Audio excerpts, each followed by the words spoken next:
A very good morning, good afternoon, and good evening to everyone. We welcome all our speakers and participants for the session 2 of the Distribution Utility Needs 2021, which is 250 million smart meters rollout. Starting the session, I would like to invite our moderator, Mr. Ajay Rajani, who is the ISGF Working Group Chair. Mr. Rajani has been a technology disruptor in the IoT and smart grid space for the past 18 years.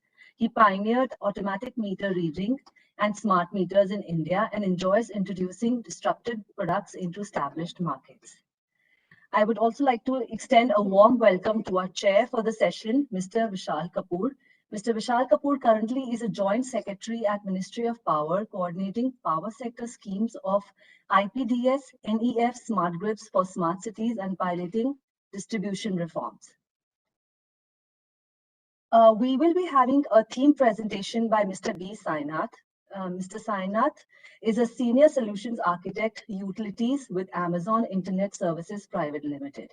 In this role, he works with the public sector utilities and AWS partners to help build AWS cloud-based industry solutions. In our panel discussion, we'll have the following panelists. Mr. Gautam Kumar. Mr. Gautam Kumar is a Chief Technology Officer at IntelliSmart. He has diversified cross-functional experience of 28 years in technology, solutioning, consulting, and project delivery for IoT and smart metering, enterprise business application from integration through to deployment. Welcome, sir. We have Mr. Akshat Mishra.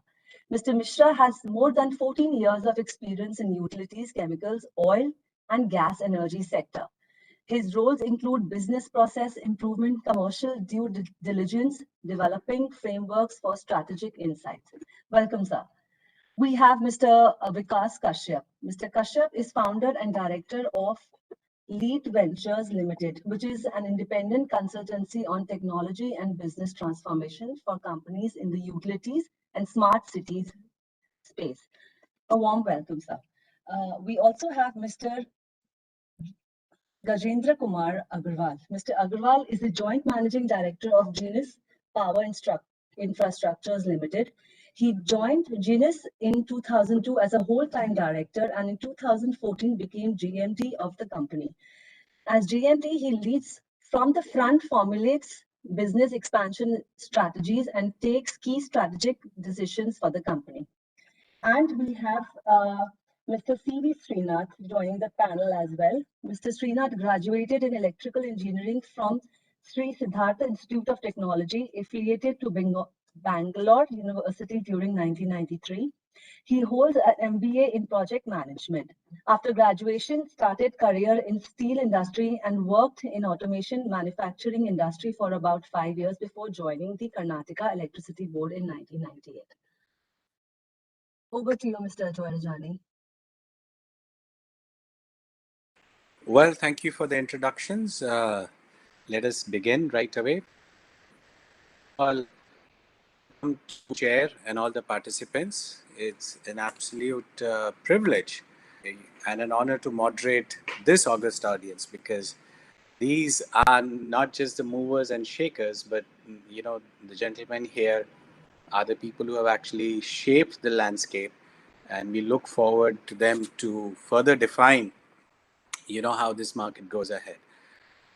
There are many areas that we can touch upon, but quickly, before I invite the chair for his remarks, a lot of areas that could come to limelight. 250 million smart meters. It's not just perhaps a manufacturing and a bidding problem, but the system should work as a whole to distill and telescope the benefits both to the utility and to the consumer. So, it's not just a humongous 250 million a bidding or, a manufacturing problem, which typically what occupies our mindset.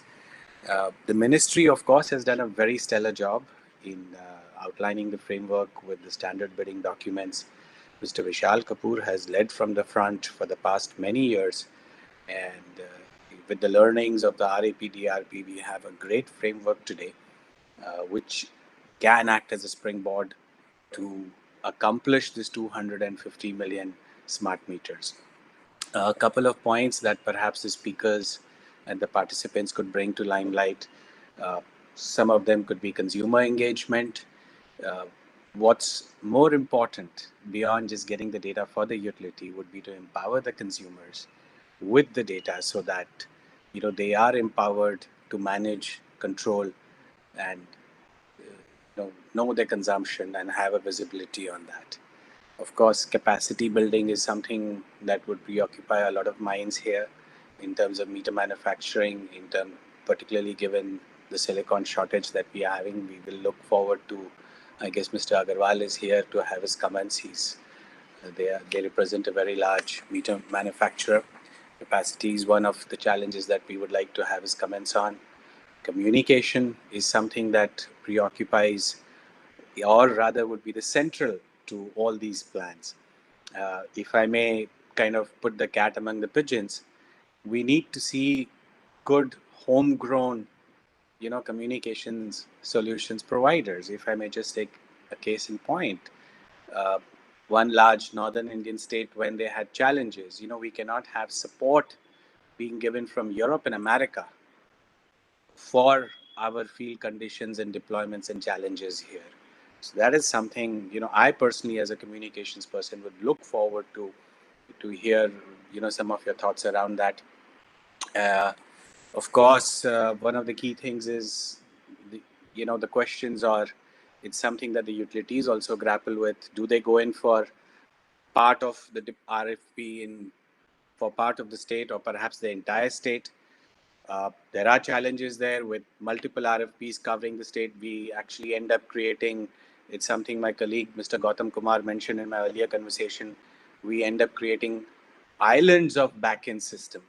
So that, we could have 250 million smart meters, but they need to work as a whole, as a homogeneous system for that particular utility and the state, and not have multiple islands in terms of if we have multiple bids.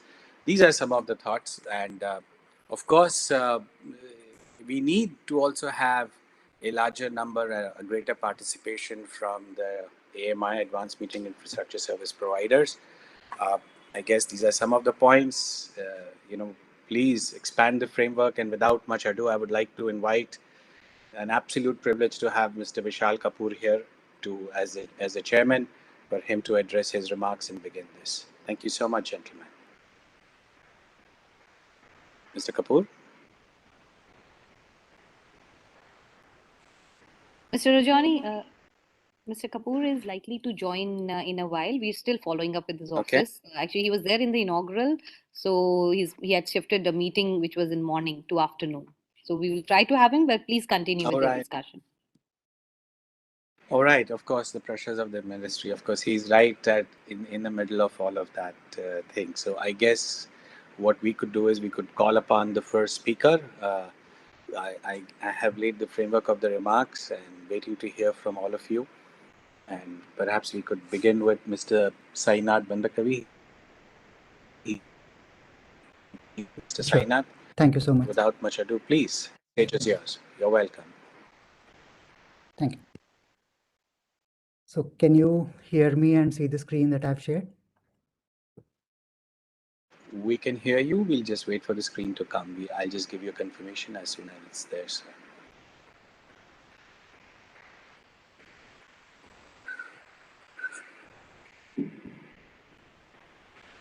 We will follow a general protocol if that's okay. We'll all mute ourselves. Okay, I'll start. I hope you can see the screen that I've shared. The screen is blank. If you could put the first slide. If one of the participants also can confirm if they can see the screen, we could begin. Screen is visible, sir. You can see the screen. Okay. So now, what I'll do is I'll first start with, what are the functional areas we are looking at when we talk about, smart metering. So, one is getting the read, other is, disconnect command or reconnect command. So we are actually making use of these features to actually address some of the functional areas in smart metering rollout, right? So what are some of the functional areas that we are looking at? First and foremost is the meter deployment planning, installation, and once the meters are installed, are they activated? How are they activated and all? So this starts much before we actually start getting a read from the meter. And this is a meticulous process which is followed, in terms of planning, getting the work orders issued, getting the meters installed and ensuring the meters have, activated and started communicating. Right. And second one is once we start getting the reads, we use this reads for billing purposes for, say, multiple tariff types. It could be for a slab-based tariff, it could be for TOU-based tariff, or it could be, say, for prepayment. So different, purposes for which we use this read. And this is a standard use case that we have been, implementing for since, probably 15 years from the time when AMR started. Right.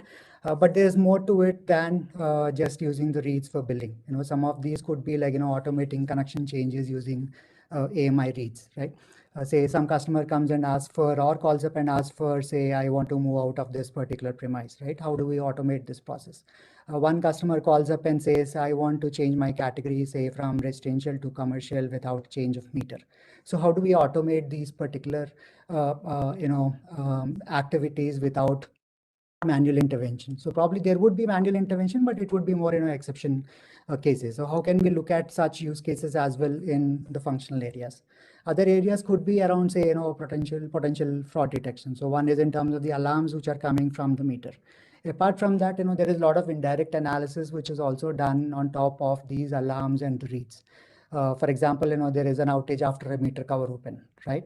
Or there is a change in consumption after a isolated outage event from a particular meter. So there is a lot of indirect analysis also, which can be done on top of the data which comes from the smart meters. And other one is the outage and power quality issues that we can identify from the data which comes in. So there's obviously a large volume of data, but how do we act on it in near real time or filter what is needed so that the operators actually look at what makes more sense rather than seeing those flood of alarms that keep coming in. Right. Another one is around device operations and maintenance. So when I say device operations, it could be related to smart meters, it could be related to, say, RF devices or PLC devices. So a lot of operational activities need to be covered beyond just meter replacement at the start of the rollout project, right? So a new connection is issued, there could be a process around deploying a smart meter. Then the meter goes faulty, to replace it. Or customer asks for a load increase, there is a replacement of a working meter with another working meter. So different aspects that we cover in device management. Right. Similarly, analytics is a topic that many of the speakers spoke about in the previous session as well. How do we use this data for analytics in terms of, say, customer segmentation or fraud detection or load forecasting, or in order to give additional new services to customers, which could be like prepayment or time of use. Right. So these are some of the functional areas that we want to address when we talk about implementing or rolling out large scale smart meter. Right. But what are some of the key aspects that we need to look at when we talk about rolling out smart meters? So I'm not talking about whether it's what is the level of complexity in these, but these are some things which need to be looked out when getting into smart metering. Right.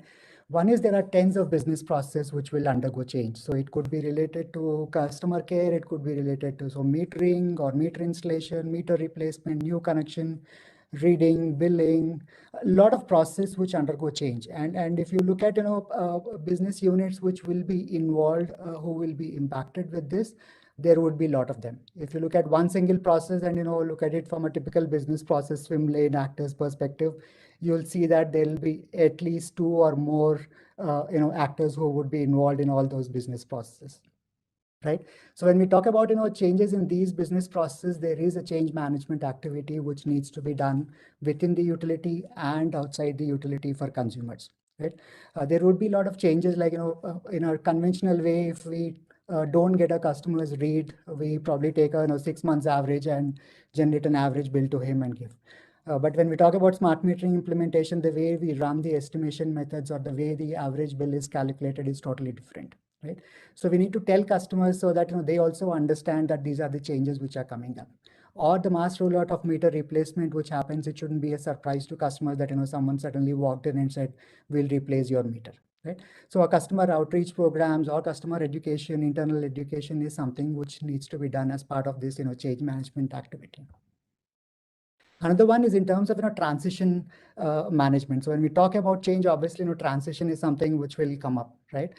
So from the new process, from the existing process to the new process, who would be handling some of the steps in the new process which would be coming up? There could be a transfer of ownership of certain activities, right?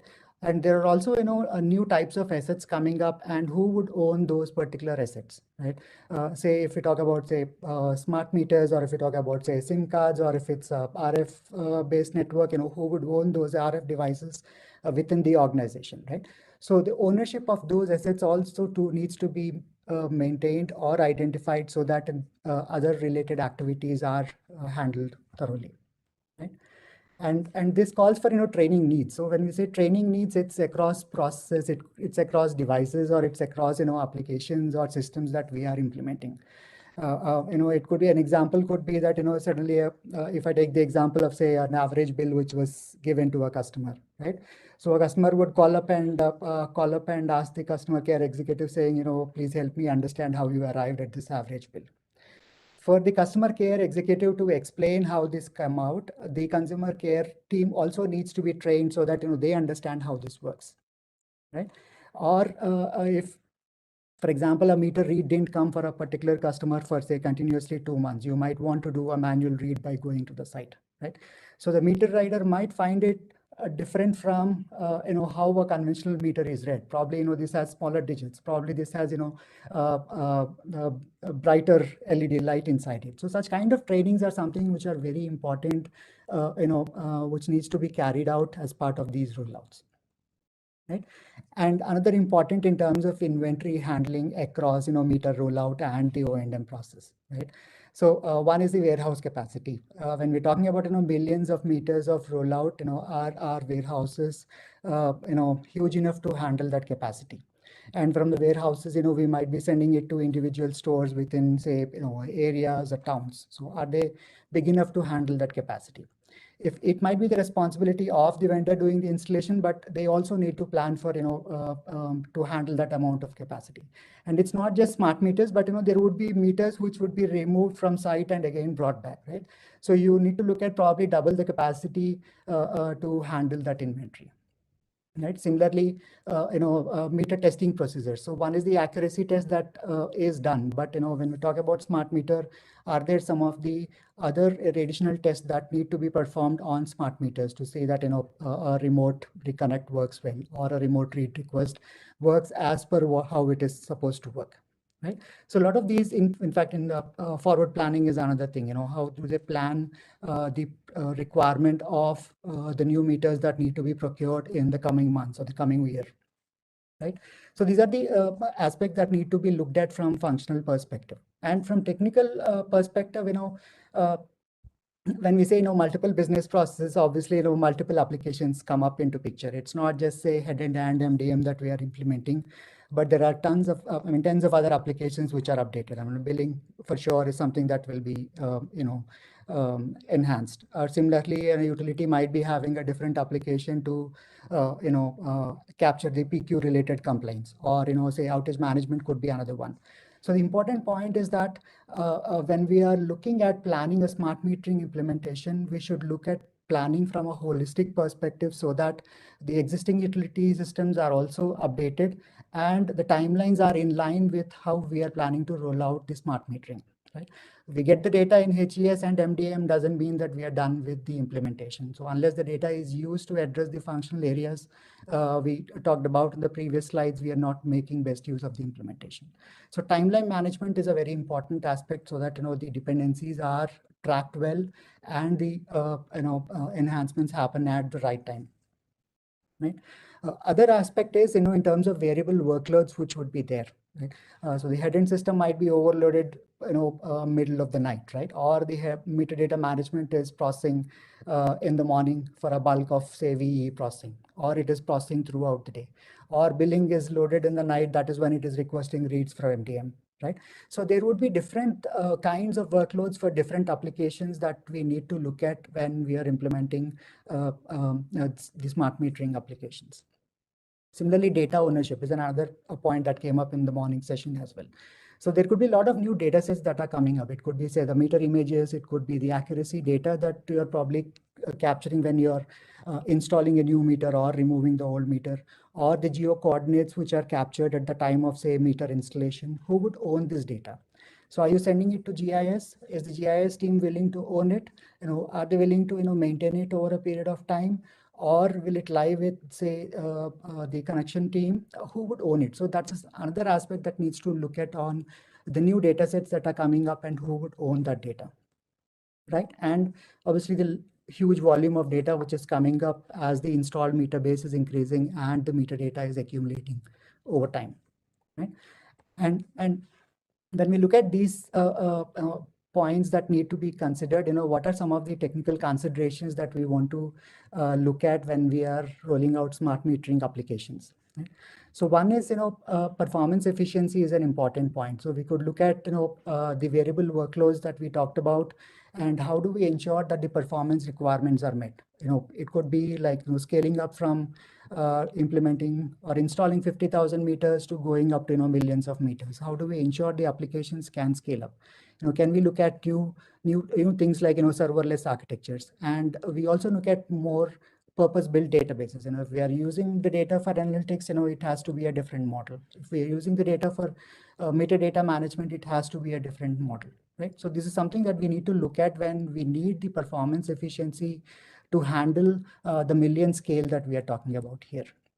Similarly, in terms of operational excellence, when we are rolling out the applications, we need to monitor the execution times. Say, for example, how many seconds is it taking to trigger a reconnection command, right? Or how many seconds is it taking to get an on-demand read? So unless we monitor those parameters, we won't know what kind of procedures need to be in place to handle, say, exception scenarios, right? So such things are important. And similarly, other aspects could be around reliability. We can't probably afford to have downtime for our HES and MDMS because of the data that keeps coming in throughout the day, right? Or some of the scenarios like, which alarm flooding, which we can't really predict. So are those systems scalable enough or, prepared enough to handle the variable, performance requirements which would be coming in? Right. And similarly, security is an aspect that we talk about, and it's not just about the data which is coming in from the meter, but even after it comes and lands, what is the amount of security or the types of security mechanisms that are implemented. Right? And lastly, in terms of, say, cost optimization, we can stop spending money on undifferentiated heavy lifting, for example, right? So something which we might need 2 years down the line, 3 years down the line, how do we look at optimizing the cost towards it? Right? And we could look at adopting, say, consumption-based models so that the amount of resources that we would be needing is based on, say, the consumer meter base that is installed on the site. Right? So these are some of the aspects that we can look at when we are implementing smart meters, not just at a smaller scale, but when we're talking about a large scale, million scale kind of a rollout. Yeah. So that was briefly from my side. Thank you so much. Well, thank you, Mr. Bandakavi. That was very insightful. You touched upon a lot of areas from business processes to capacity, scalability, and project management, and so on and so forth. I guess without much ado, since this is centered around smart meters, if I may invite Mr. Jitendra Agarwal. He represents the smart metering industry. Perhaps to hear his comments right away. Welcome, Mr. Jitendra Agarwal. Please, the stage is yours. Good afternoon. Good afternoon, everyone, sir, and thank you, Mr. Rajani, for giving me this opportunity, and I welcome everyone for this great event and very relevant in current times where we are talking of 250 million smart meters, by far I think the largest program to be undertaken by any country till today. So can I share the presentation? Yes, of course. You can. There's a share button below your screen, the third switch. You could just press that and present it from. I was told that ISGF team will share the presentation. Are they doing that, or do I need to? Just request them to do that, please. The team, can you put Mr. Agarwal's presentation?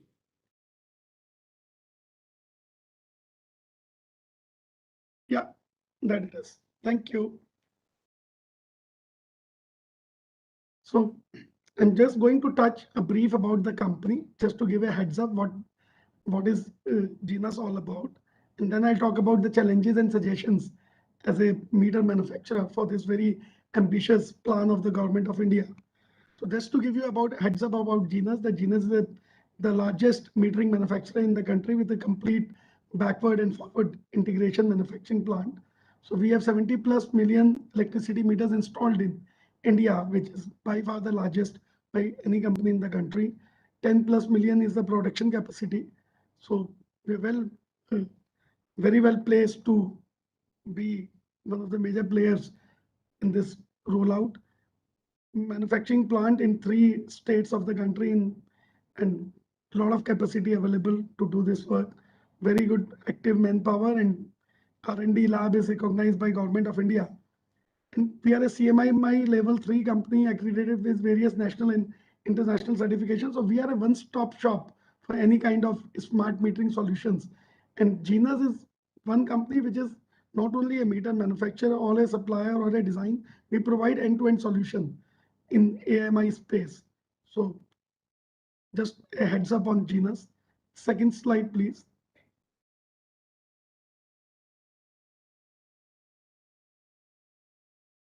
So our readiness for smart prepayment beta deployment has been proven in the last 3 years that we are the first company in Asia Pacific to achieve the milestone of supplying more than 30 lakh smart meters.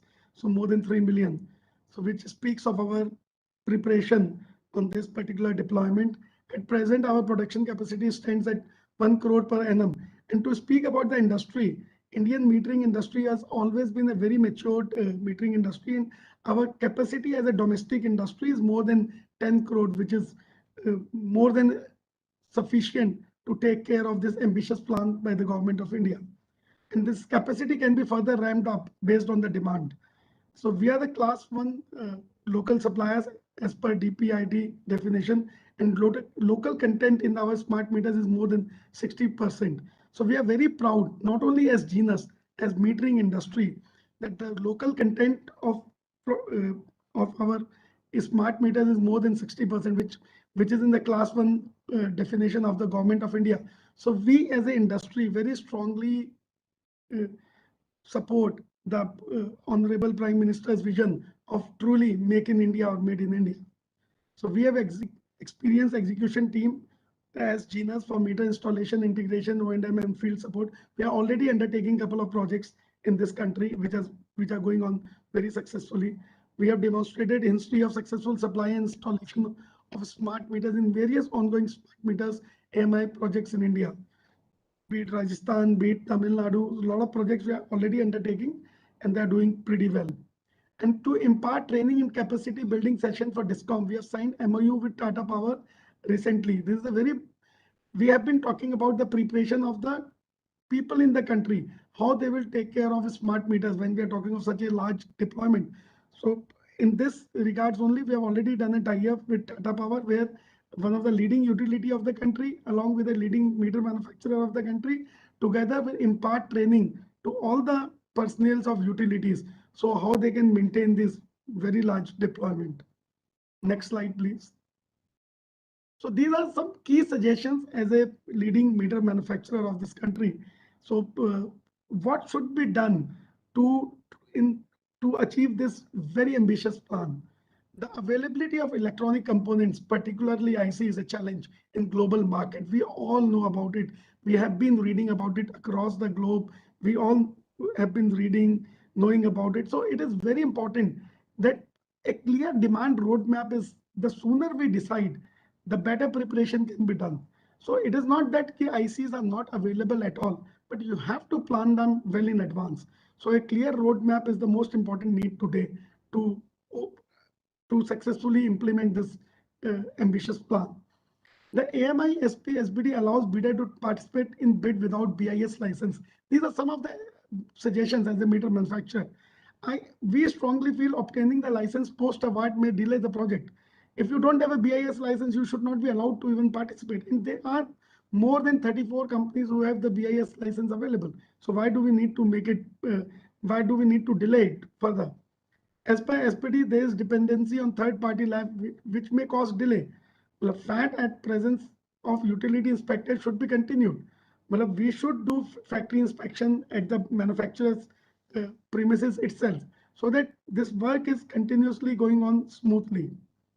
SPD considers technically qualified lowest bidders, whereas considering the project timeline, QCBS selection process should be followed. And recently, Government of India in their recently published, I'm just unable to coin the name. They've recently published a data, not data. They have recently published where the Government of India is suggesting that Ministry of Finance, Department of Expenditure, there's a procurement policy started by recently published by Government of India, where 30% value should be given to the technical capability of the company. So QCBS must be one of the selection process should be followed according to the Government of India's regulations also. Next slide, please.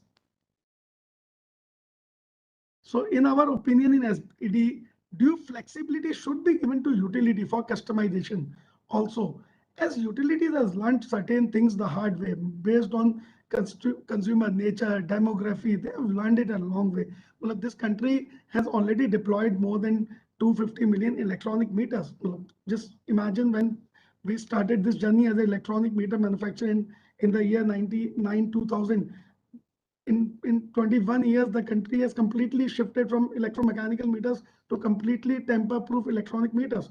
And Indian utilities and Indian metering industry has matured a lot and learned a lot in last 2 decades. This experience should be given due consideration in the SPD, and that flexibility is very important according to us, should be given to the utility. DSS has very strict timelines, and accordingly, the related process timing should be optimized. The bidder must have valid type test at the time of bidding and not after award of contract. These small things will only delay the process and nothing else. Smart meter is the key component in overall solution. Adequate attention should be given to the smart meter supply experience according to the overall tendered quantity. Just to give a heads up, recently I was talking to some of the stakeholders and I realized one of the thought which is going on in the mind is person who is investing the money, the AMI SP, it is his responsibility to ensure that, and it is, and a lot of thinking has gone through according to the solar power generation. If whomsoever invests money in solar power generation, accordingly we give, if somebody is investing money, he will decide which technology to use, which absolutely fine. But please understand, when you decide a solar power generation and you give every flexibility to the AMI SP, whatever he generates, you are paying for it. Absolutely fine, but not in the case of smart meters. Smart meters is the backbone of the utility. If a distribution utility, only the cash box is a metering solution. How do you ensure what the meter has been installed or the system as is installed is working fine, is reading fine? It's directly related to the consumer. It is directly related to the financial health of the utility. So the quality of meter, the quality of system should be given utmost importance in deploying this very ambitious plan. So next slide, please. Thank you. These are all some of our suggestions from a meter manufacturer. I'll be very happy to take up any questions which come up in the later part of the program. Thank you. Well, thank you, Mr. Agarwal. The format is that we keep the questions right at the very end, once all the speakers, so that we throw the house open for questions and discussions. So we could do the questions after all the speakers have finished with the presentations. But thank you so much. A lot of key points that you touched on: QCBS, selection, of course, perspective. Very heartening to hear that the metering industry is geared up to meet the requirements. Absolutely fantastic. Perhaps we could go with the next speaker. I mean, it's an open choice. Perhaps Mr. Gautam Kumar from IntelliSmart. Could we have his perspectives? Because you and IntelliSmart, Jinas, IntelliSmart have been at the forefront of changing this landscape. Mr. Kumar, a warm welcome. Please, the stage is yours. Thank you, Ajaji, for giving this opportunity to speak out and share our experience and the plans which we see need to be taken up for this 25 million meters, which so 250 million meters, which we are poised to do in next 6-7 years. So some of the experiences and some of our thought process and the point of views we would like to share. I'm sharing my slides, which will discuss around that.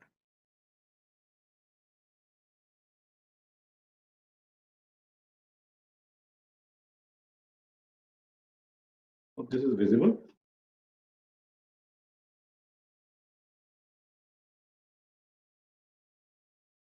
Yes, sir.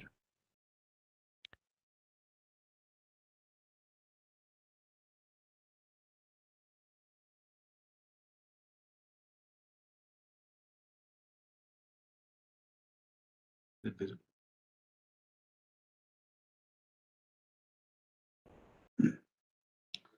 So when we are looking into the 250 million meters, 25 crore meters, which the government is planning to put the smart meters, and typically in the prepayment mode, what we see is that model of what would be the model to implement these programs, basically.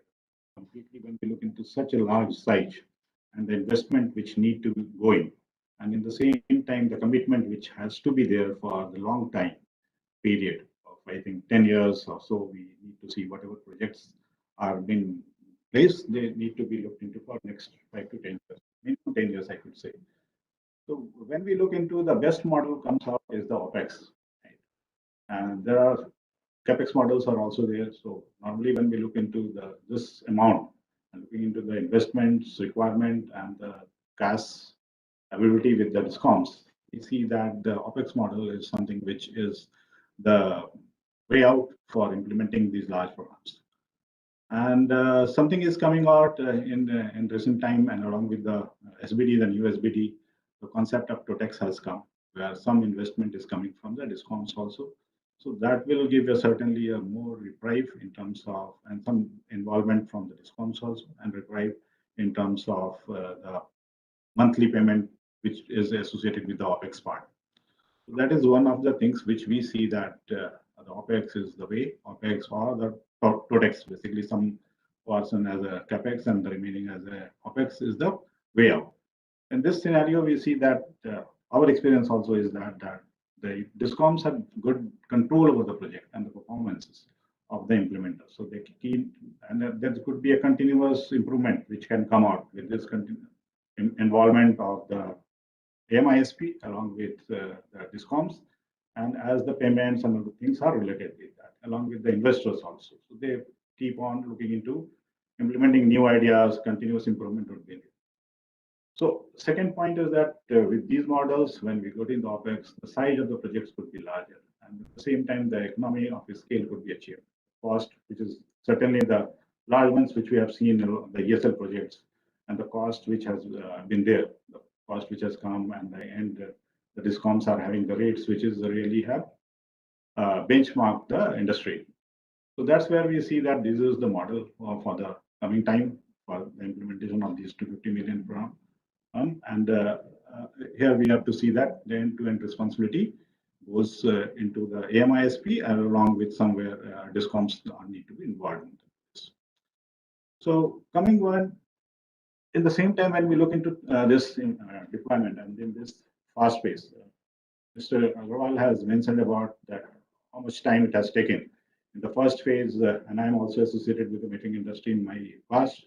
So whatever we have seen, it has taken a long time, around 10 years or so, to migrate from the conventional electromechanical to the now the first gen of the digital meters. And the smart meters are even, when we look into the digital meters, is something one-to-one replacement. But when we look into the smart meter, it's not one-to-one replacement. A lot of, I can say, is interlinked systems, and even social way, and the way the consumptions where consumers are being connected to the system now is getting changed with the two-way communication, with the smart metering, with more innovative tariffs, prepayments, and other services. So this has become more complex in a sense. Unlike putting up the meters in past, where fixing up the meters only, the meters are now not only fixed, they got provisioned basically, and the provisioned into the back end system. So that's become a more complex scenario. So and that's in we need to see that the DISCOMs also need to prepare for this journey.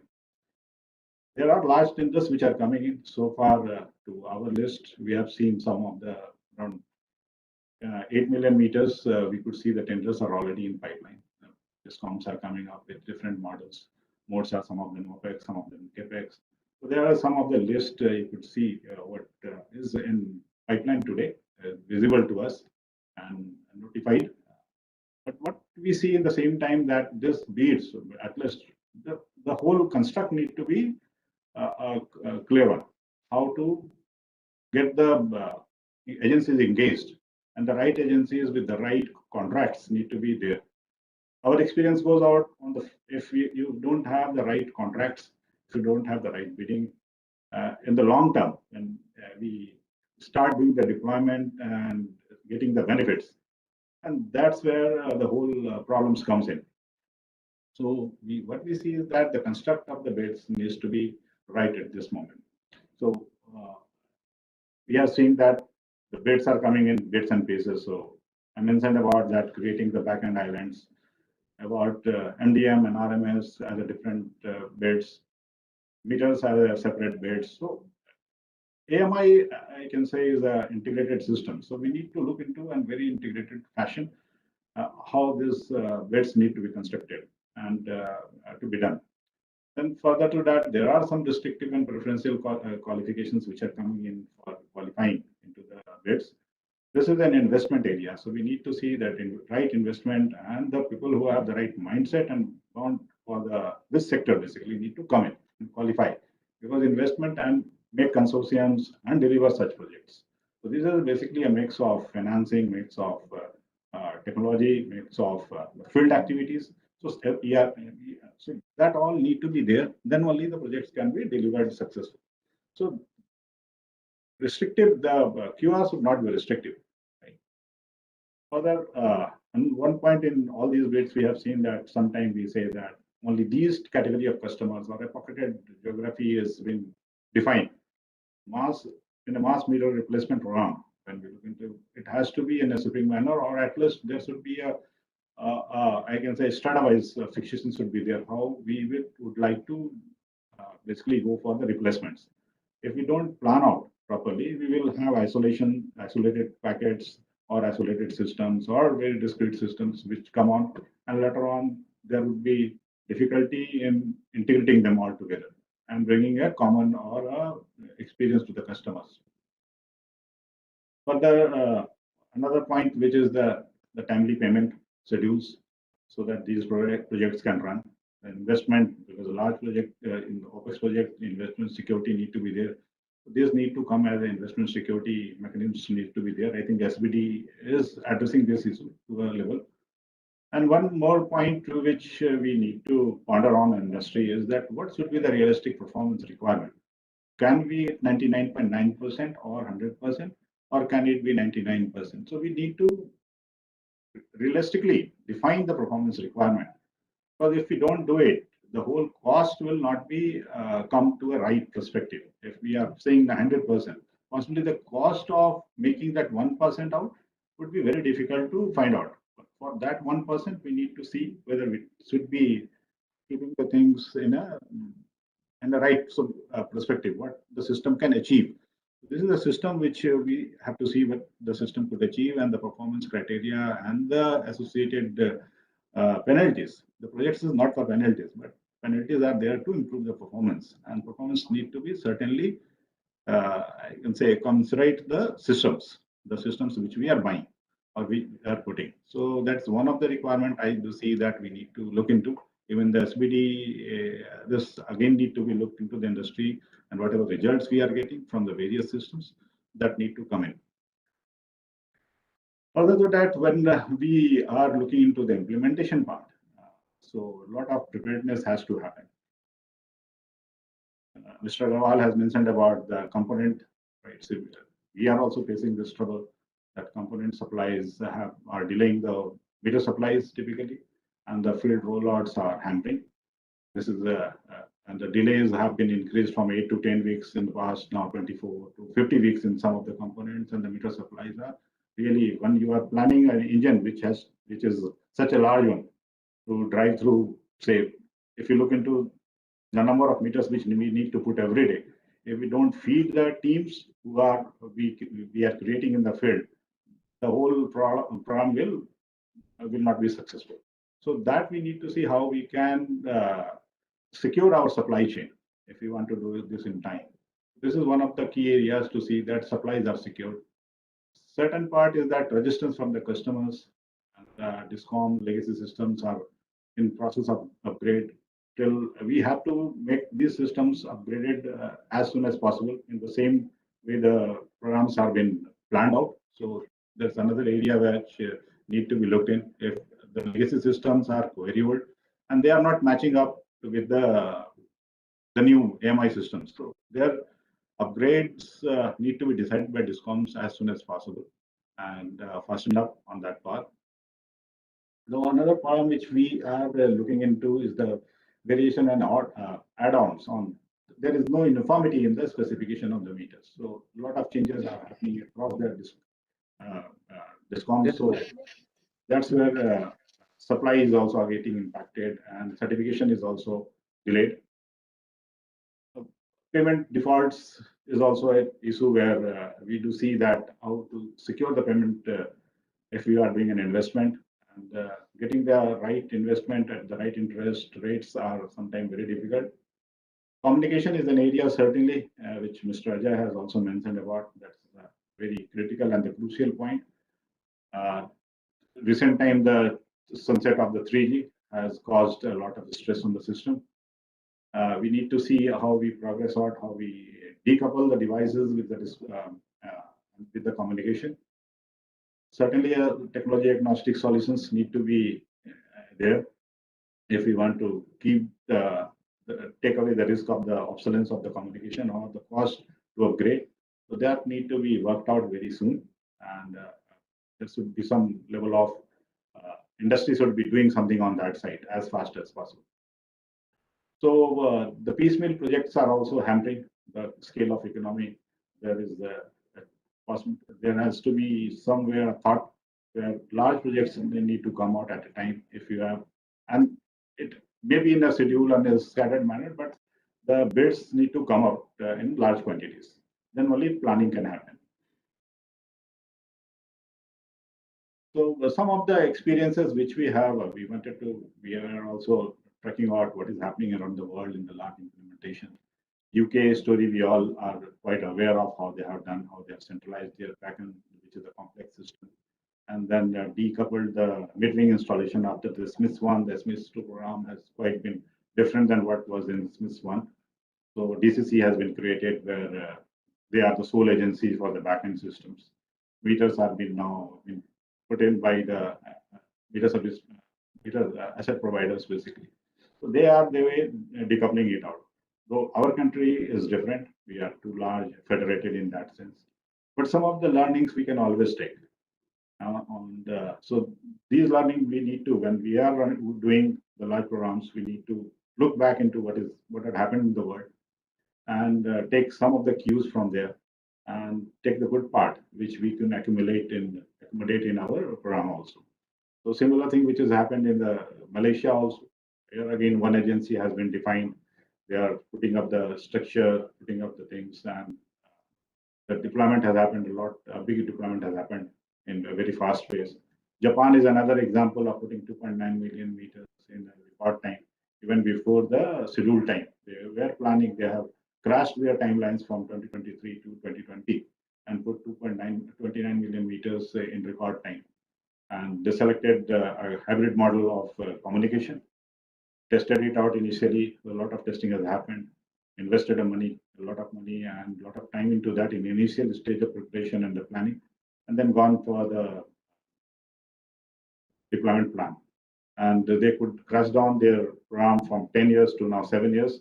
And 2023, the planning was to complete that in 2023. They have already done in 2020 itself. So this is something which we need to learn out. When we assimilate all those experiences, what we have also as an AMISP or implementer, and whatever we could see in the market.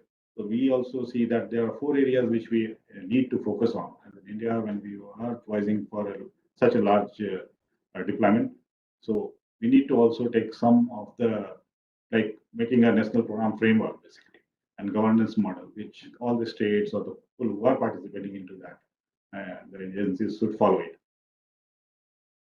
When we look into the phased plan, basically, the state level, at least we cannot have a country level, but at least the state level, we can bring out a mass deployment program so that backend could be a complexity of the backend could be mitigated, the risk could be mitigated, could have a large environment, take up one large project, do create infrastructure which could be catering to the complete estate, and later keep on buying the meter and putting in the same infrastructure and scale those infrastructure as we grow. So scalability in today's cloud environment, scalability is not a big concern. So that way, the economy of scale would also be there, and the challenge of setting up the uniform backend system would happen. The same way, there's some level of standardization need to happen. The code of practice need to be there for the meter, the pluggable communication, to decouple the communication from the device, so that if the communication is impacted, we can always have them, because these two are growing in a very different, the technologies are growing in different at a different pace, and we need to decouple the meters basically as a metering device and the pluggable communication, and so there we need to have a code of practice and some level of standardization. Base use cases and interface definitions need to be defined. There are multiple systems need to interface and integrate. A lot of time and effort. Once it goes years, I can say, in getting the interfaces built and stabilized. So that's the area where we also need to work out and define at least what would be the basic use cases. So those interfaces could be published out, could be well understood, and we should not waste time in defining for every project. Upgradation of the and AMC of the DISCOM's legacy systems must be there. When we are facing the trouble is that today, even though the legacy systems are running, but there is no one to support that. There is no AMC available. So whenever you want to interface with those systems, having a lot of challenges in doing and investing a lot of time into that area. System and processes, as I was mentioning about that, communication reliability need to be there, customized, and so we are also looking into that. There could not be a single solution. That this need to be a customized solution for the metering requirement. Our country is very varied in terms of the geography, in terms of the build. So we need to look into the way the rural communication can happen point to point. Urban could be a mess in packets. So there we need to see that how a hybrid communication system can work and coexist. The backend system must be resilient, enough resilient, scalable. There should be a scalable and versatile. As the needs changes, we need to have those changes in the backend system. Security is certainly a point of concern. And when we are looking into the security from device, end-to-end security, I can say the comms and the backend and the data center security. So a lot of security related, we need to think over that and define it, because without defining what level of security we need, I think we would not be in a position to get into the threat perception. To I can say you handle the threat which will come. So what we say that the defense approach should be threat-led. So threat could come, and then after coming, the threat is there, then we start it. I think that's not the right approach. So let the threat-led defense approach should be there, and we should be saving our system, because it's a critical infrastructure. A lot of people are connected into that, so security need to be looked into that sense. Then is the engagement and the experience of the customer. This is, we need to understand that AMI is not only connecting the utility part, it's the social also. So meters, when we are getting into the prepaid mode, right? As we have seen, when we are getting to the mass prepaid rollouts, the customers get connected with the whole AMI system in a way, day-to-day interactions, and their involvement is very much, and their experiences counts very much on the success of this. So there has to be a lot of engagement programs needs to happen. Their experience need to be better in terms of even if you are providing program of training them out how to use the mobile apps, prepayment, paying out payment options with the prepaid systems, how it all works. So that is also will engage. The customer engagement is a must for getting off the resistance in the field. So that's another point where we need to see that customers need to get engaged and their experiences will smooth in getting into this transition. Then SOPs and the cultural shift. Why I'm saying about the cultural shift is that, see, across we have till date we have the experience of putting up the meters on wall, but smart meters is not only putting the meters on wall; it is connecting the whole system into the back end and seeing that customer is started getting the benefits.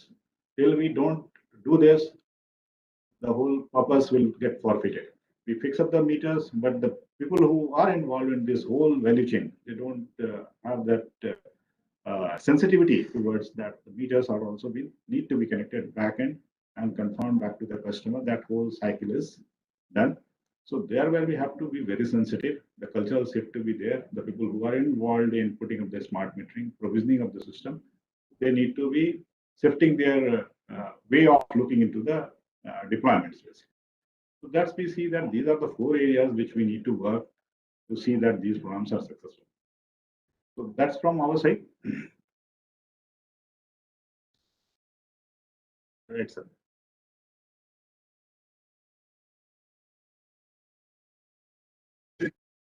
Street trenches on the front line. Thank you so much. I guess there would be a lot of points for discussion later on. You did mention about payment defaults from utilities, dual choice of communication, and a unique thought process in terms of having a common centralized backend infrastructure. We'll come back and debate more on that. We can start with the next presentation. Mr. Mishra, Mr. Akshat Mishra from EDF.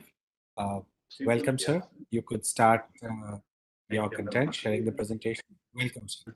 Thank you, Mr. Rajani. To start with, I will resonate through my inputs from with AWS, GNAS, and IIPL from the ground's perspective. Participants to mute themselves. But we are thinking that it's a social change basically. The cultural shift has to happen. So वो एक major point है, customer resistance है. बाकी सारी चीजें तो internal है.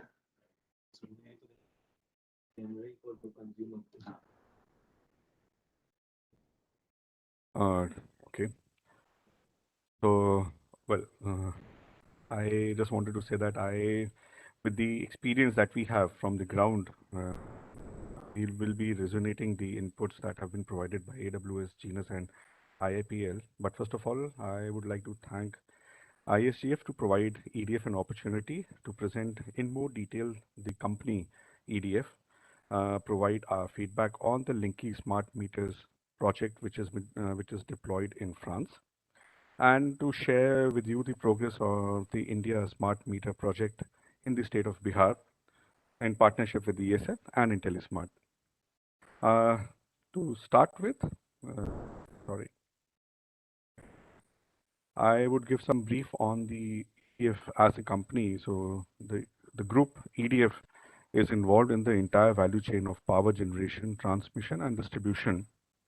And EDF, being one of the largest utilities in the world, is now fully committed to achieve zero carbon production with the help of 75% nuclear and 25% renewable energy mix for France, and to keep on fighting with against the climate change. We have a subsidiary, Enedis, which is 100% owned by EDF Group and is engaged in distribution and maintenance of the electricity supply for more than 35 million consumers in France, and is also managing the Linky smart metering project to install 35 million meters by the end of this year. Moving ahead, we would like to take this opportunity that as a subsidiary of EDF and Enedis, EDF International Network is responsible for offering different types of expertise and services for distribution solutions worldwide. Our offerings are broadly classified into innovation, technology, support, and economic performance, where innovation part relates to smart grid, smart meters, and renewable energy integration, well supported by the other three functions. Moving on, giving some highlights on our prestigious Linky project, where we have had a good success story, which started way back in 2015. Although the recent pandemic has hampered the momentum, the installation of 32.5 million meters is completed in France, and EDF is targeting to complete the remaining 2.5 million by the end of 2021, which is quite impressive pace of installation, and we install approximately 30,000 meters on a daily basis. And we have around 4,000 field operators which are working on a daily basis. The collection is around 99% plus, and we have around 750,000 meters that are produced on a monthly basis. One important highlight is that we have a very good consumer satisfaction, and now we have achieved less than 1% of consumer refusal, which we are trying to replicate in our story in India. A few words on the Linky system architecture. So the main specificity is to have a communication in power line communication between smart meters and the data concentrator located in the medium voltage and low voltage secondary substation. One of the strengths of this solution, beyond the classic features of smart meters platform, is that it allows a real-time mapping of the meters downstream as they are communicating with the concentrator located in the DT premise, and you're sure that they are linked with to the DT. The second one is a complete supervision of the low voltage network to detect fault remotely on the network, to do predictive maintenance, improve the quality of our asset database and cartography. Therefore, the quality of the network planning is impeccable. Coming to the success story of Bihar Smart Meters project, we tried to highlight the storyline, wherein we started way back in 2018, and we got a mandate from ESL of installing 5 million smart meters in India, which is one of the largest tenders for smart meters floated by ESL. We started our work in 2019 on the India's first prepaid solution. So far, around we have installed roughly 350,000 meters, despite the challenges encountered in the last couple of years. And EDF would like to take this opportunity to thank the program, wherein we have been able to generate around 1,500 resources employment, both internal as well as external. Talking about the system architecture for the prepaid smart meter solution on this that we have implemented, we have a point-to-point communication mode based on GPRS, initially with the 3G meters, and now we have moved to 4G meters between the meters and the head-end system. All the data are managed by MDMS, which is the intelligence of the system. We have an effective smart consumer mobile application, which helps the consumers to recharge their balances and monitor their daily monthly consumptions. They are also able to raise their complaints with the help of the application. We are continuously upgrading our IT infrastructure with some very advanced and efficient functionalities with greater added values such as load curtailment, staggered disconnections, and renewable integrity with net metering. The WFM or workforce management application is a complete automated solution which has helped the field workers to have best of the productivity on meter installation. And last but not the least, a real-time analytical dashboard to monitor the system and the operations such as disconnections and reconnections, billing profiles, and so on. Moving ahead, we would like to thank all our partners, which we have highlighted in this slide, right from ESL IntelliSmart to Accenture, which is a consortium partner and manages MDMS for us. Schneider for helping us with the HES, ESDS for cloud services, ACW and HOH for their mobile applications, and BSNL and Geo for the providing the telecommunication services. And most importantly, Genus and L&T for providing us the meters, 3G and 4G. Some of the major achievements of the projects which we would like to highlight here is that we have already mentioned that this is the first smart metering prepaid solution for India, and we have also developed, as I mentioned earlier, the functionalities. One of the important functionality is the arrear management, which has helped the DISCOMs to recover old bad debts and manage their books in a positive manner now. Stagger disconnection functionality has adopted the kind of operations to the different type of consumers. So the DISCOMs have the facility to stop the disconnection or move ahead based on the type of consumers that they want to cater to. Net metering is integrated to the renewable energies, and it is helping the end consumer to earn some revenues themselves. Some of the key figures, as we can see, one of the major highlight is the communication rate, which is now at 95% and will be improving further with the use of 4G meters, which we are now moving ahead with.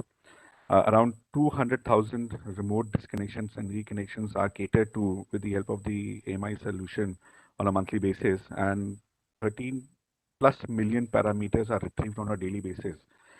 This just showcases how robust the system is. And one important point which I forgot to mention is that the system is capable of handling both prepaid as well as postpaid consumers. So it's a hybrid solution which is sort of implemented in Bihar as well.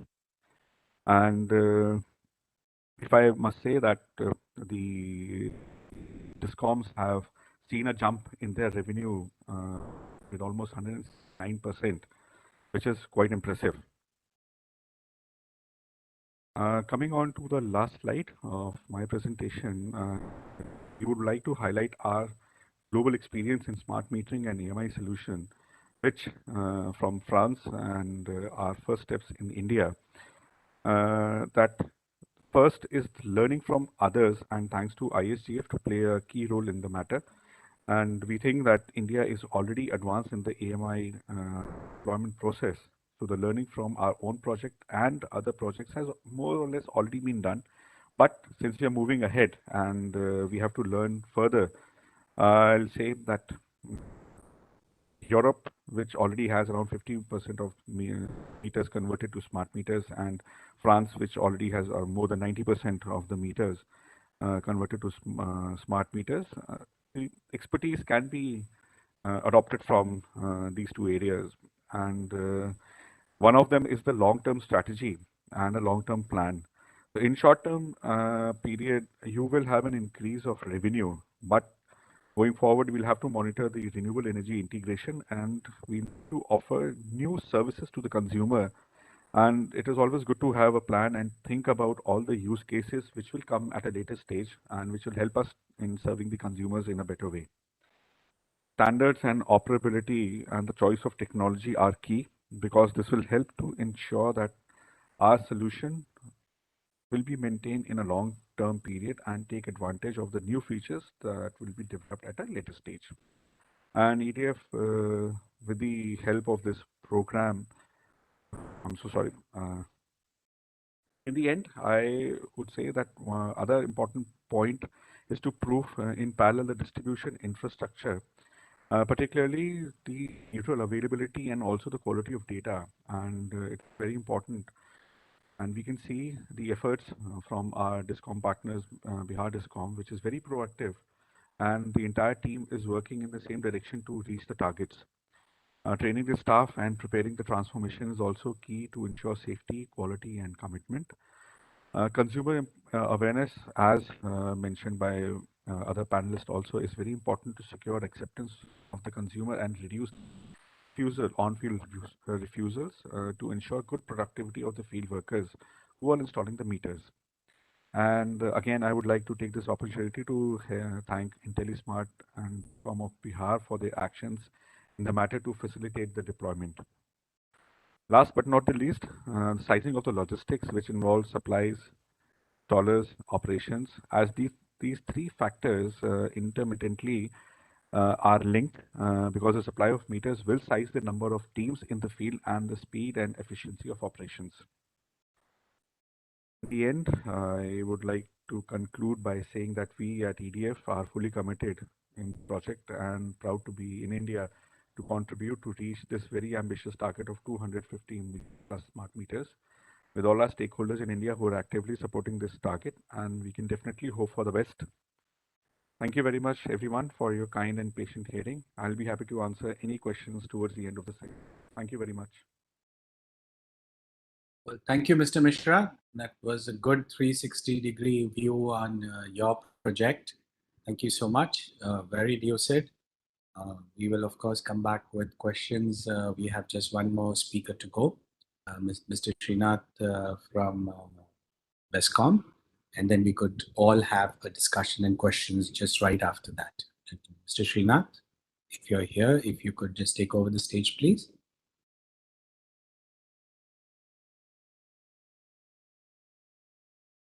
Rinaji, is Mr. Srinath here?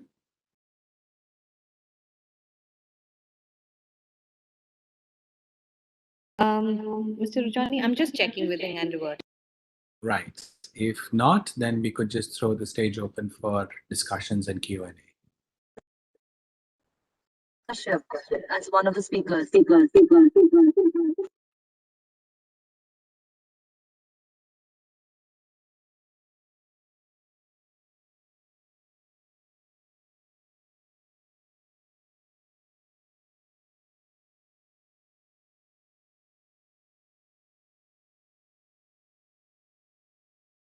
I think Mr. Vikas Kashyap is also due for speaking. My apologies. Yes, I did. Mr. Kashyap, you could go in next. Welcome, Mr. Vikas Kashyap from India Smart Grid Forum.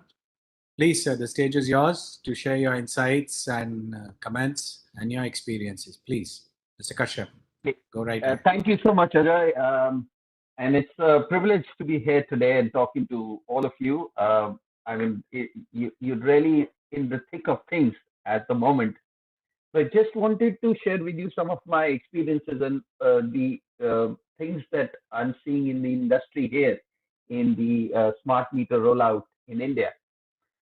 You see, this has been a fairly long journey. It's been since maybe 2012, 2013, then we started talking about smart meters, went through stages of piloting, learning on technology, went through a standardization phase. The OEMs developed their products, and we have now come up with an SDD which kind of standardizes what needs to be delivered, which is an excellent place to be in. It may look to some people as being a very elongated timeline, but believe me, we are not alone in this.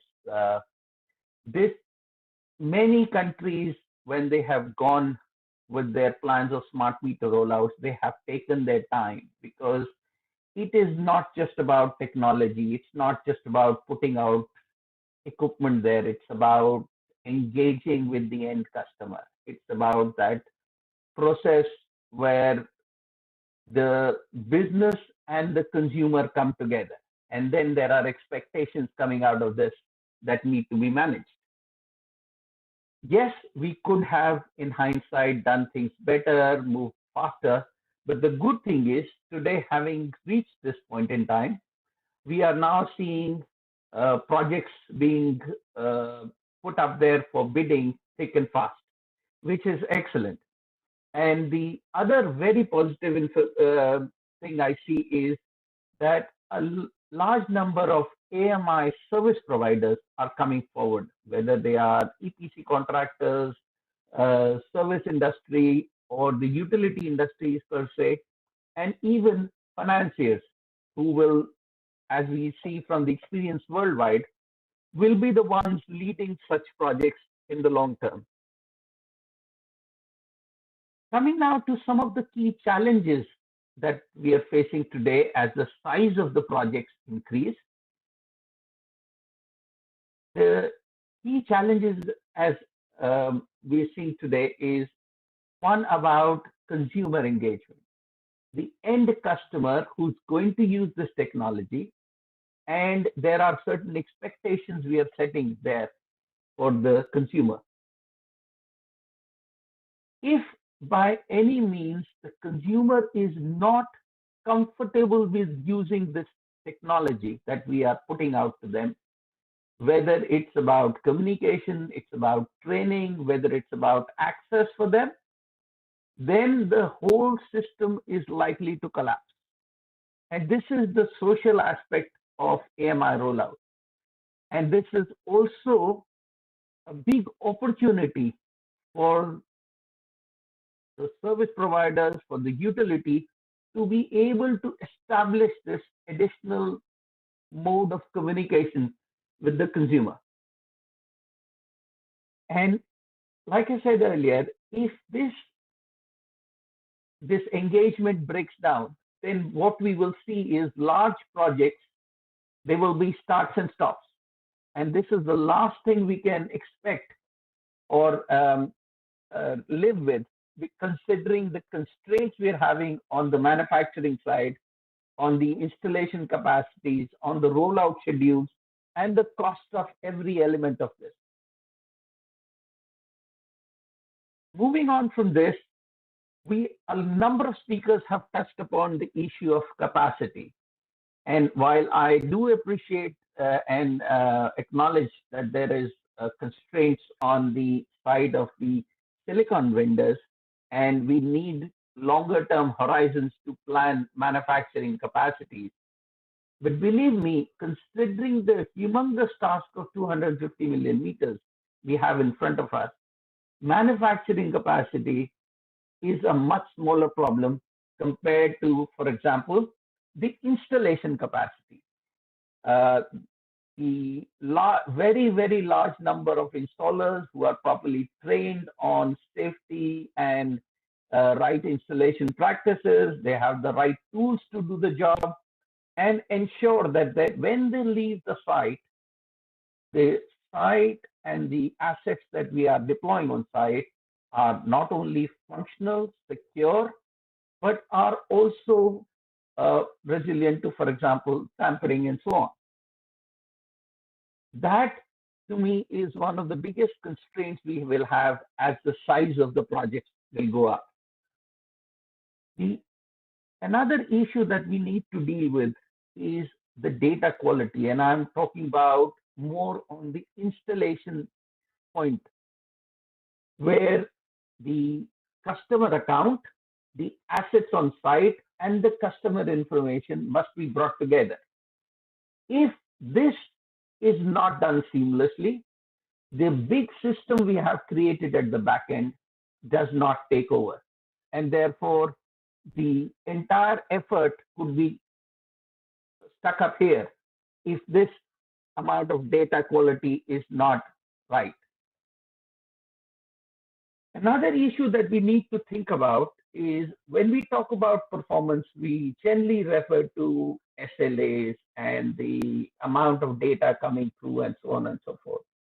But when we think of a project with a life cycle performance issues, we have to think in terms of reliability of assets, and whether it's meters, it's communication, it's the data center hardware or the cloud or the applications, all of them have to come together and as a system deliver that reliability and the service level we're looking at.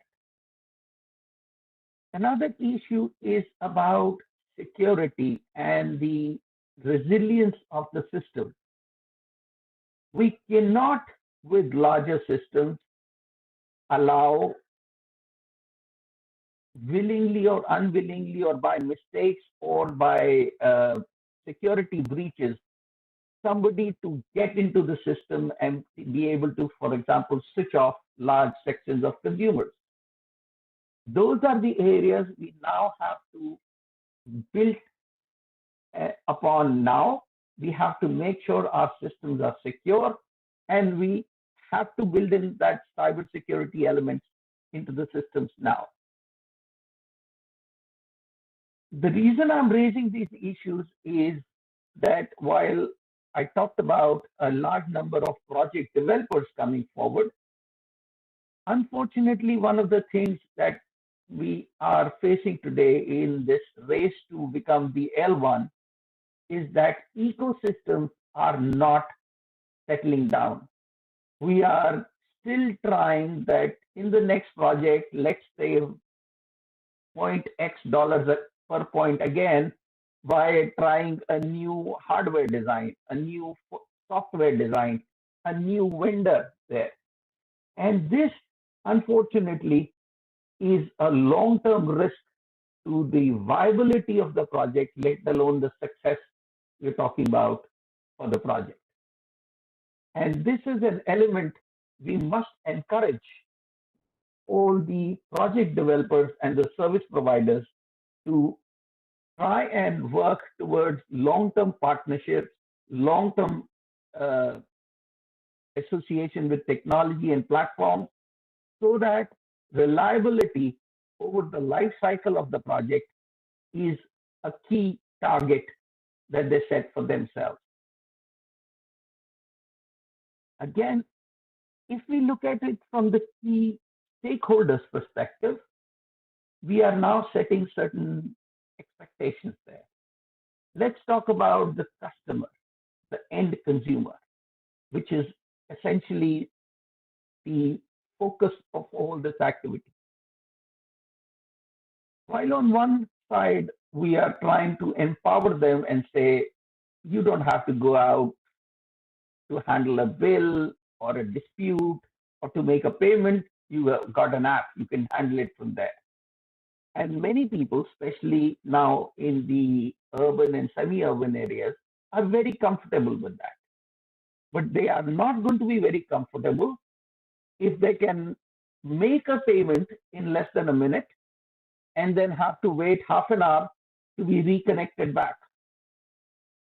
That is something the customer is not going to be taking very kindly to.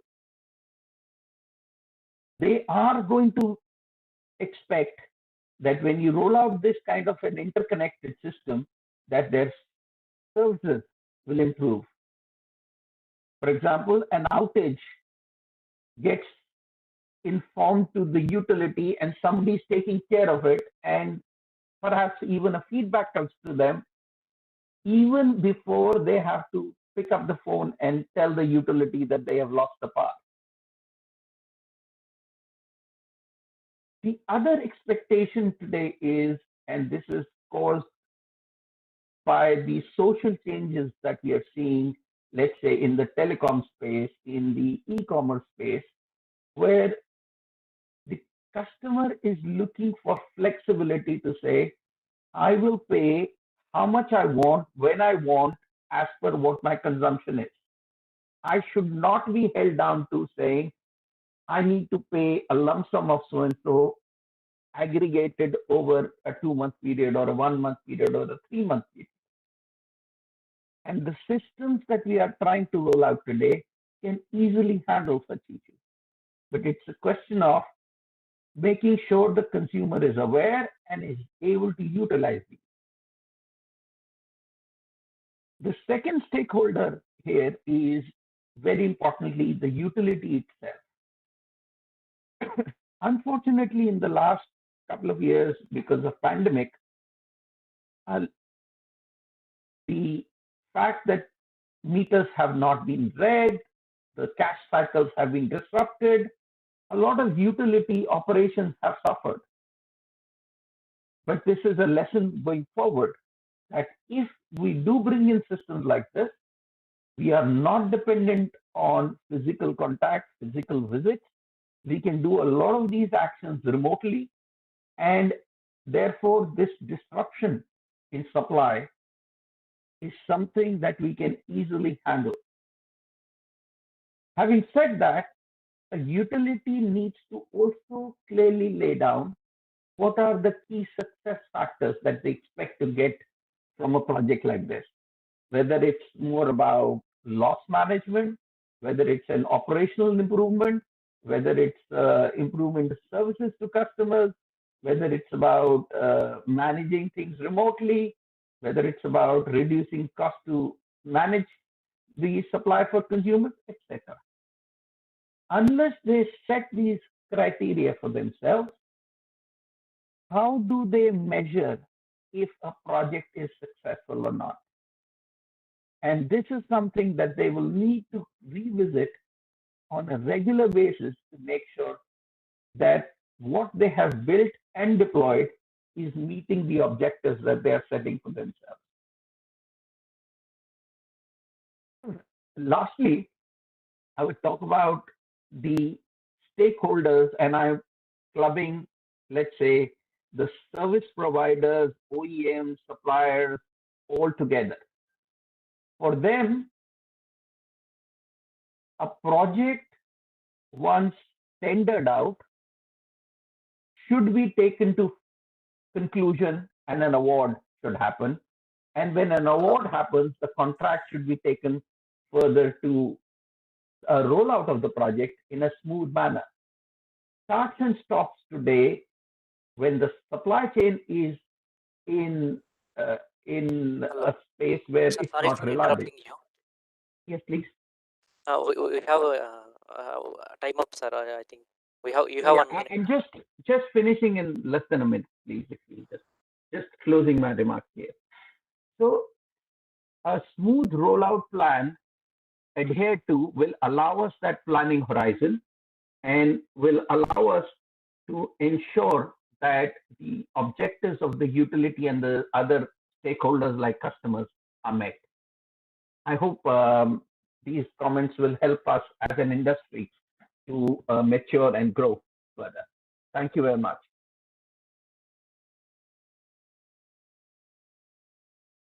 Thank you, Mr. Kashyap. Thank you so much.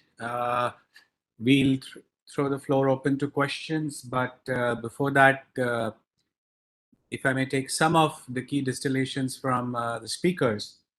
Mr. Kumar, you did speak on a common backend infrastructure in the interest of uniformity and scale so that we have proper homogeneity. And Mr. Agarwal from Genus Meters did speak about more freedom to utilities so that they could have the freedom to deploy systems of their choice. My comment here is, how do you bring both together? One important point that I would like to, or rather an event that I would like to highlight at the recently concluded COP26 at Scotland. India committed to 500 gigawatts of renewable energy. One of the cascading effects of this would certainly be to give the consumers real-time pricing signals. It's something I was hoping some of the speakers could touch upon. When you have prepaid meeting, of course, we did speak about consumer engagement, the importance of it. Mr. Mishra spoke about it. Mr. Kumar, you dwelt a lot on it. A very important empowering act that needs to be done in a very significant way. The consumer needs to be at the center of this entire plan, the entire business process itself, because they need to be aware of their consumption. They need to be in control of their consumption. They need to have access to real-time pricing signals. So some comments on it, and I have a lot of questions. I could read them out, but Mr. Kumar, Mr. Agarwal, any comments on that first about homogeneity or a common backend infrastructure? And Mr. Agarwal, you did speak of, giving utilities a lot more freedom to decide the systems that they have. So on the common infrastructure, when I look into, and talking that at least for a cluster, India being a very large country, we cannot emulate what had happened in UK or the DCCE structure. So being a large country and looking into the volume, must at least segment out in level of states or level of DISCOM at least to have one infrastructure at least on the back end. One point we need to understand that we need to de-skill the field activities, putting up deployment of the meters. But the upper side is a very complex and a tedious activity. putting up the systems, running them. So we need to see very clearly, and thought need to be there, how the systems should come in and grow slowly as we sitting on the right system is an important point. Too many of them would not be the right idea, but that's the reason what we are advocating is that my point of view is that one project we should go as a large one and slowly add on. Meters could be limited numbers because funding would always be there. Even that is system would also be smaller in size, but it has to be scalable. As the more meters come in, the same system should grow rather than we should be having additional systems. So that's the point. That. So thank you, Mr. Right. Ragani. On this flexibility, what I mean to say, there's a lot of wisdom these utilities have gained in last 2 decades. They know the demography, they know the consumer behavior. And when we talk of smart metering, we are directly dealing with the consumer. It is the cash box for the utility. So when I'm talking of flexibility, and none of the utilities are, when we meet them, when we talk to them, none of them is looking for any sea change. They just want some flexibility according to their demography and according to their needs, which they have learned in very hard way in last 2 decades. This is what I've been talking about. And if a true partnership happens between the central government and the state government, this is a federal structure, this program will be much more faster and much more enriching for everyone, and will become far more successful than where we are standing today. This is what I mean when I talk about the flexibility to the state utilities. Well, thank you. There was a question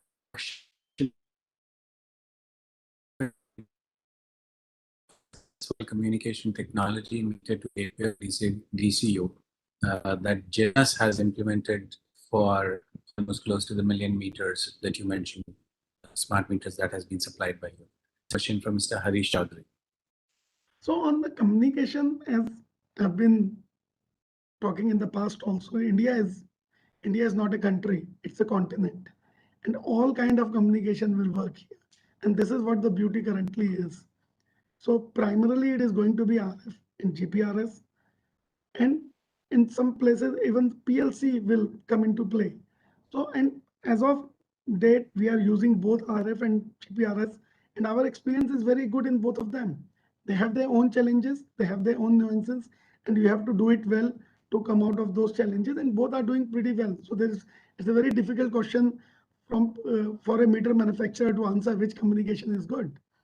According to us, both are good. You have to deploy it according to the demography and geography of the place. Well, very well put. It's like almost you stole my words, Mr. Agarwal. Thank you so much.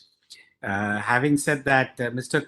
Kumar from IntelliSmart did mention about, and of course it's part of the SBD, dual communication radios or dual communication media in the meters as a fallback.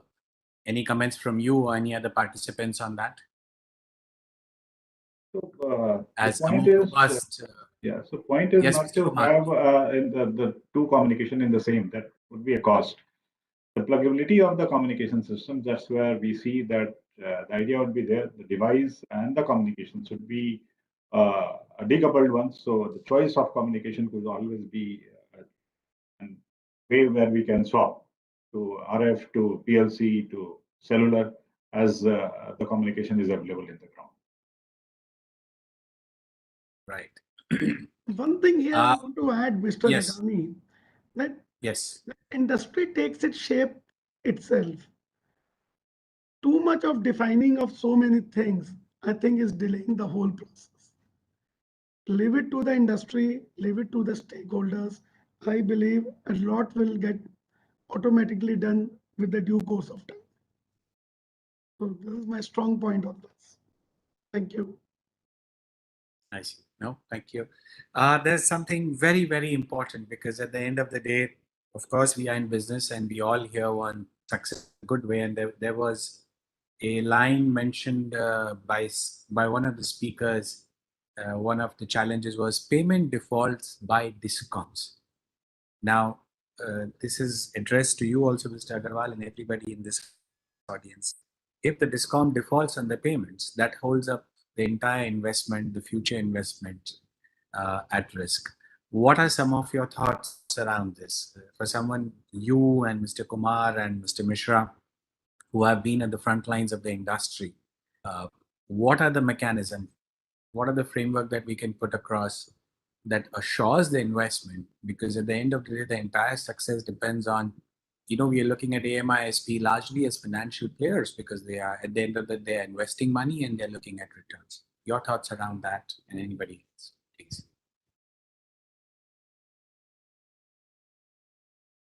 I can go first on this because we are one of the manufacturers who are facing a lot of trouble when it comes to DISCOM payments. But I think AMISP SBD has taken care of it to a very large extent. And this TOTEX model of what central government is talking about, I strongly feel over the period of time, if the AMISP provider is doing the right job, financially, they should not face any problem.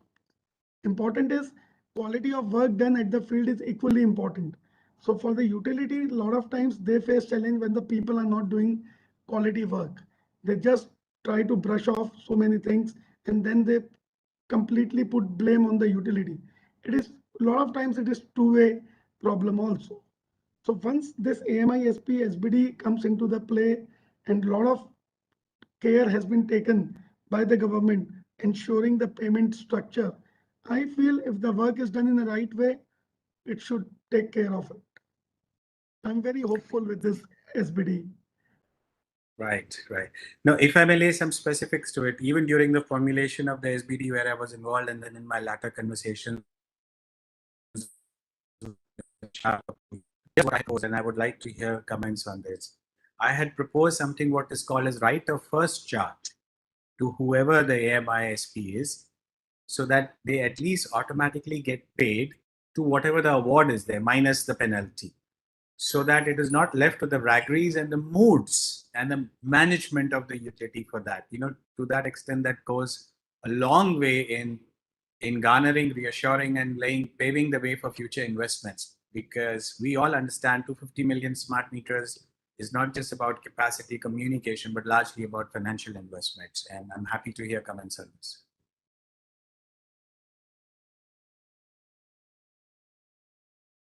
You want Mr. Agarwal? Okay. Yeah, of course, please. I mean, you and Mr. Kumar and Mr. Mishra, all of you guys have been at the front line of the industry. Dr. Tonke, I did see his name there.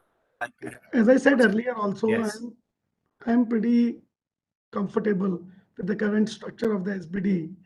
And if it is done the right way, I repeat myself, then financially AMISP will not face the problem.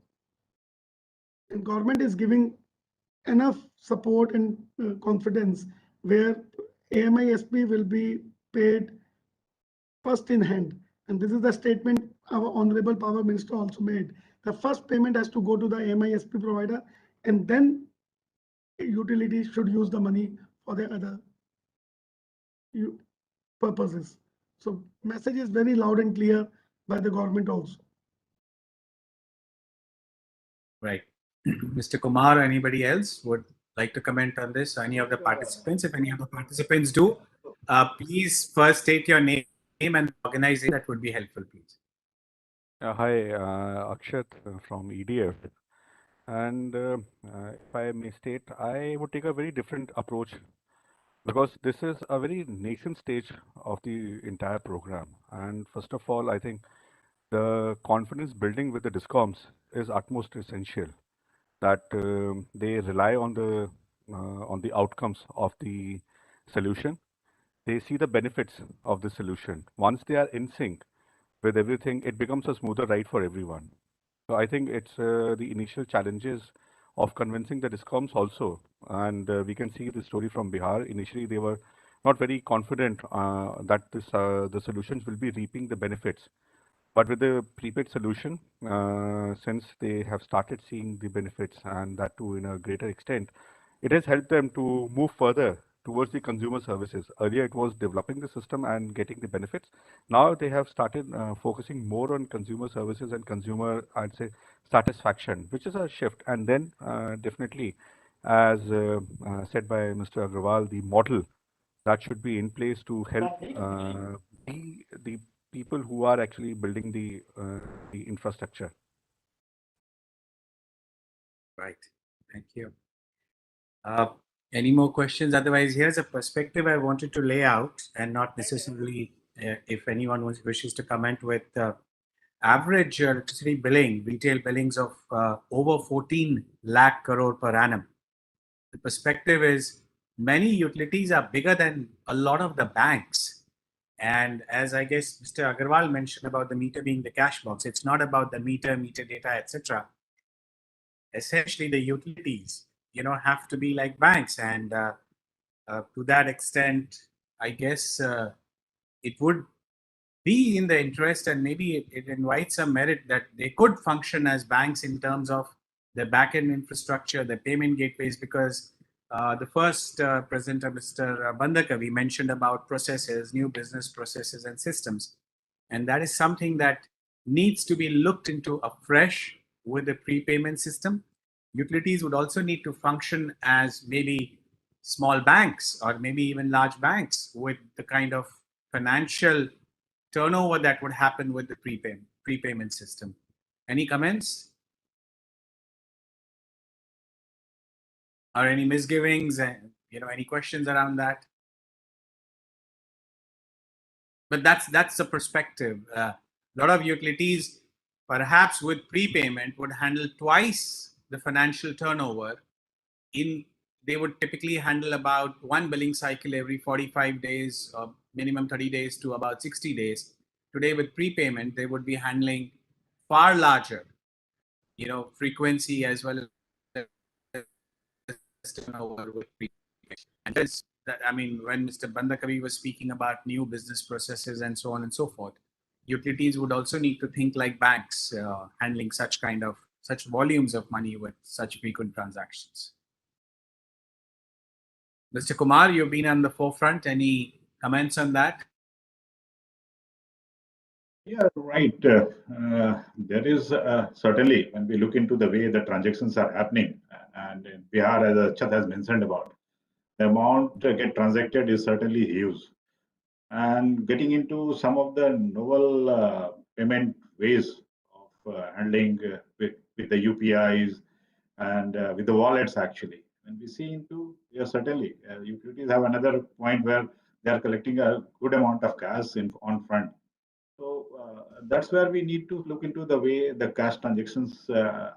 This part is also need to be looked into for managing, how to manage the cash part, which you will get with the prepayment. Mm-hmm.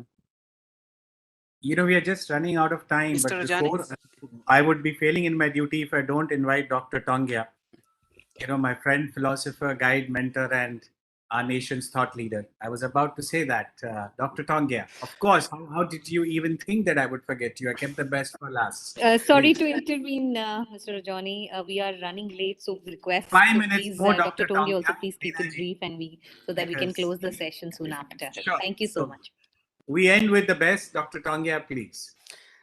It won't necessarily be the best answer, but it may be a right question, because I spend a lot of my time thinking about the right questions before the answers. And your point about handling cash flows brings me to this open question where I've had discussions. Prepaid smart has been the focus of RDSS in the metering. And prepaid in many ways should be a subset of the smart, because if we think about it, today there is something called deposit. 2 months deposit is actually meant to be taken by most DISCOMs. And the problem is states are not taking it and they're not updating it. The person got a meter some years back and they don't necessarily update it. In Karnataka, they do a very good job. Every year they update it. So for me, the DISCOM already has 2 months of forward billing payment in advance. So if I don't pay my bill, they have 1 or 2 months of cushion after which they can disconnect me as well. So I think the lesson I have is technology is a great enabler. We must embrace it, prepare for it, but it has to go hand in hand with political will, as well as regulatory alignment, and of course, consumer incentives to engage with this future world that we're embarking on. We would be naive to expect technological determinism to solve this entirely.